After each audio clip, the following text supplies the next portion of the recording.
Stay tuned. Ahead, I'll talk with Olivia Campbell about Sisters in Science, how 4 women physicists escaped Nazi Germany and made scientific history. Hi, I'm Dan Skinner, and this is Some Books Considered. Olivia Campbell is a journalist and essayist whose previous book is the New York Times bestselling Women in White Coats. Her work has also appeared in The Atlantic, National Geographic, New York Magazine, and The Guardian, among others. She joins us to talk about Sisters in Science, how 4 women physicists escaped Nazi Germany and made scientific history. Olivia, welcome to Some Books Considered. Hi, thanks so much for having me on. Well, tell us about what inspired you to tell the story of these women. Well, I had read an article in Smithsonian Magazine about some women academics during the Nazi era, just sort of a broad piece, not too many people in particular. And that intrigued me, definitely. I was looking for my next book idea, always. Always looking to tell the stories of women scientists who are lesser known, we haven't really heard about. So I started digging, and I found at Northeastern University, they had this huge database that this research project had developed, and it had so much information about women academics during the Nazi era, and it was just an incredible resource for me. I started poking around. So I found these 3 women there, the 3 H's, Hertha, Hildegard, and Hedwig, and I was like, oh, this is great. And to find out that they all are physicists, and not only that, they all specialize in spectroscopy within physics. And then I dig some more, and I find that they knew each other. They helped each other escape the Nazis. And then I find out also that Lise Meitner, of course, the much more well-known of these 4 women, also knew these women, also helped them escape. They helped her escape. Some of them had worked with her previously, and it was just an incredible story. I had to tell the story. Well, even before the rise of Hitler, women had a tough time in academics. Set the stage for us. Tell me the challenges that they were facing. So these are among the first women who are allowed to attend university in Germany. Hedwig starts to attend university, like auditing classes. She's not technically allowed to go there, but she's like, she's confident that she's seeing the change in society that it's going to come, and she is rewarded. It's about a year later that she's officially allowed to attend university. So these women were the first allowed into university. They're clawing and scraping just to get any kind of advanced high school science and math education. It's very small groups of girls by the end of high school that are still in these higher programs that they begged for. And, then they have to take the exam to get into university. And then once they're there, of course, the men aren't really going to be happy about them being there. You're going to have fellow students who are displeased with their presence because it's new. It had only been men only. So they're really seeing like they invaded their space, right? So as you go along, once you graduate, then you have to find a job, right? Well, no one wants to employ a woman academic. So they really had to kind of glom on to the few men, colleagues, fellow students who really supported them, and stick with them, because that was a rare thing. And they did. There were those men that could see past their gender and really celebrate them and advocate for them. So as they're graduating, as they're starting jobs, most of the jobs are going to be volunteer. I had this argument with my editor. She was like, "You can't call this a job." Like, well, I don't know. That's what they called it then. That was how they got their foot in the door. I wish they would have been paid too, but yeah, we would call it like a volunteer position or like an internship, right? But it was considered a job. They worked in a lab. They were an assistant, but maybe they didn't get paid. They helped grade papers, things like that. So for a long time, they were kept down in assistant jobs. And then it took them a significantly longer time to be allowed to be professors. So there's another official exam. It's basically like you have to write a huge research paper and prove that not only you're a subject, but you know how to teach as well. So you have to take this extra exam to become a professor in Germany. And women weren't allowed to do that. Even though they were allowed to attend school, they weren't allowed to take these exams for a long time. So it's just one struggle after another. And it's not just academia, it's society at large that has this idea that, no, women just aren't capable of, having scientific thought or being good at math or whatever, that just because of their gender, they are biologically, just inferior to men when it comes to this area. It's really unfortunate, yes. In the 1920s, there was a much more liberal party heading the government. They saw some progress. They saw some equal rights coming to them. They saw the light on the horizon there. It was a very exciting time when women were going out and getting jobs in places they weren't normally allowed before. And then as soon as they're making this progress, that comes the backlash, right? The traditional values people that say, no, you belong in the kitchen making babies. This is not for you. This you're taking jobs from men. This can't be allowed. These men out there need to support their families and you're stealing their jobs. So yes, we have an extreme backlash coming. That's, at the time we have Hitler, who's working on propaganda for the Nazi Party before they take power. He's part of this, sort of selling this idea of women as homemakers, women as belonging not in the public sphere. So, of course, once he gets power, the Nazis immediately enact tons of laws restricting women's rights once again. Like, they take back everything that the previous government had given them. And it meant that so many women lost their jobs immediately. They cut them out of the civil service jobs. They didn't want them in high-level professions like doctors and academics. And so thousands and thousands of women just immediately fired from their jobs. So these women now don't have their jobs. They've lost the progress that they've made. And they realize, we have to get out of Germany. We have to escape Nazi Germany.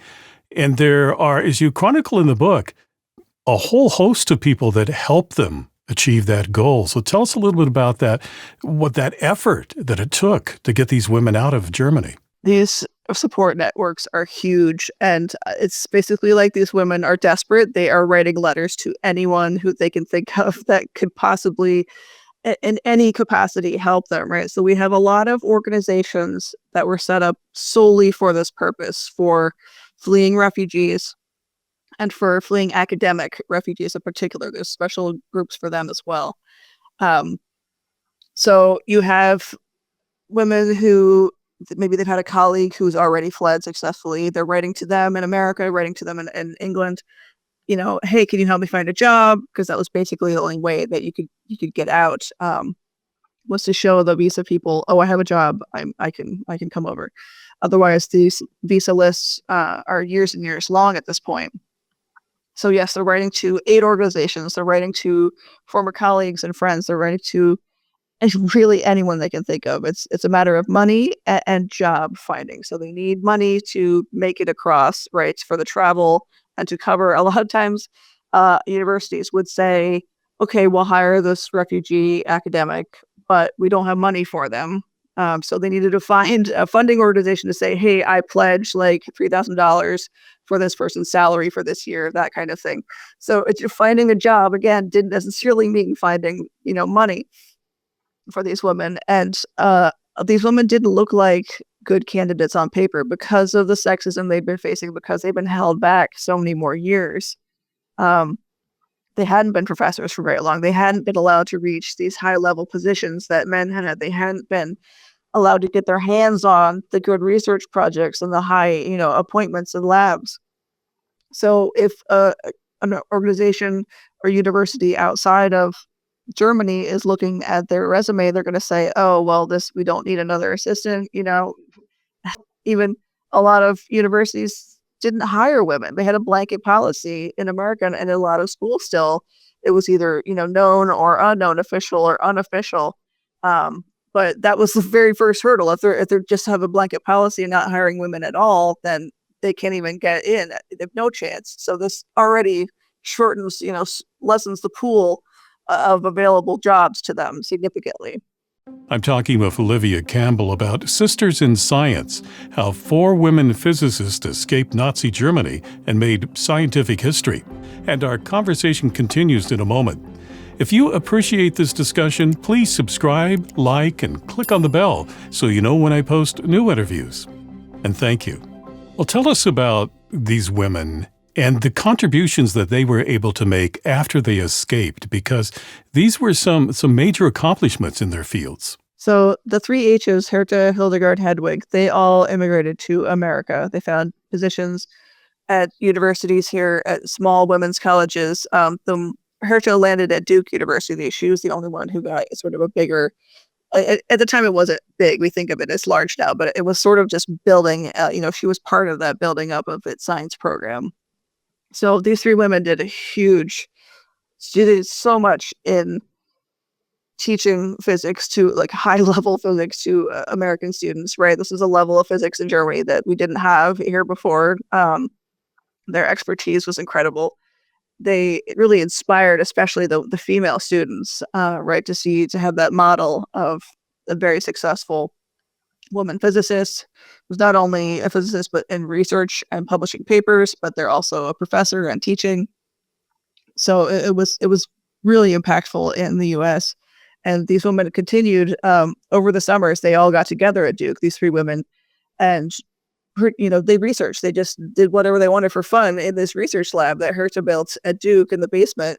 And so they're publishing papers regularly. They're continuing to be relevant in science, which was just incredible to me, that not only have they just had to learn new languages, new culture, a whole new job, thrown into the deep end to, teach classes in English. And they're thriving. They're doing incredible things. They're inspiring students. They're being friendly and outgoing and helpful to students. And it's just their spirits they couldn't be killed. So the most famous, of course, Lise Meitner, she escaped to Sweden. She had been doing this research project with her team that she instigated for several years by this point. They know that something is up. They know something is there, and they've almost found it. And she was so close when the Nazis, usher her out. She sort of escapes, by the skin of her teeth. She's, realizes finally that it's not safe for her to remain in Germany because she's Jewish. She would have been holding on for dear life to this one position that wasn't a government funded position. But even that was in jeopardy, and she finally understood that she was not physically safe anymore. So she's in Sweden, but this project is undone, left hanging over her head. She tries to continue the project, but with letters back and forth to her research team. So they're making findings and writing her about it. She's trying to help them interpret them. So the latest is that they can't interpret these findings. They don't know what happened in this research that they've just done. This experiment gave them results that don't match the laws of physics, right? So they have to rewrite the laws of physics. So we have this moment where Lise is on like Christmas vacation. Her nephew is coming to visit her in Sweden, and they're walking in the snow, and she is determined to solve this. What's going on? She knows she could do this. So her nephew is also a physicist, and at one point they stop and start making these crazy, calculations and drawing diagrams, and then they're figuring it out. They realize what's happening is nuclear fission. So this is massive. Of course, this is huge. So she and her nephew publish a paper on it, and back home in Germany, that the research team there publishes a paper on it too. Well, of course, that team of men in Germany, they get the credit for it. It's said that Lise Meitner is most famous for earning Otto Hahn the Nobel Prize, right? Because he was worried at first about letting people know how much she had contributed because she needed to be kept safe from the Nazis. But even after that, he didn't really include her as much as he should have in the epic conclusion of that research.